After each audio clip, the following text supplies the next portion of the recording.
গ্রামের একটি বাড়িতে রীতা নামে একটি মেয়ে বাস করত। সে অনেক গরিব এবং সৎ। রীতা যখন তার উঠোনে বসেছিল, হঠাৎ তখন তার দাদি সামনে দিয়ে হেঁটে রীতার কাছে এসে পৌঁছলো এবং তার দাদি তাকে বলল, অনেক বছর আগে আমাদের জঙ্গলের বাইরে একটি জমির পাশে ছোট্ট একটি গাছ ছিল। সেখানে এই গাছটিতে একটা আত্মা বাস করতো। আত্মাটিকে আমরা যা বলতাম তাই শুনতো। তুমি একবার গিয়ে সেই আত্মার কাছে কিছু কথা বলো, দেখবে তোমার সমস্যার সমাধান হয়ে যাবে।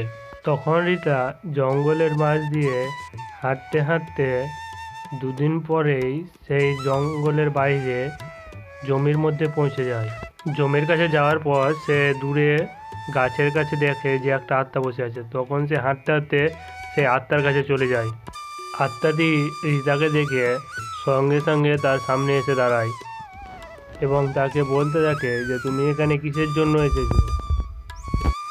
তোমাকে এই জঙ্গলের বাইরে এই মাঠে আসা উচিত নয়, এখান থেকে তুমি চলে যাও। মেয়েটি বলে, আমরা বহু বছর আগে আমার দাদি তোমার সাহায্য করেছিল, এখন তার ফলে আমাদেরকে কিছু শোনা দাও, আমরা অনেক গরিব হয়ে গেছি।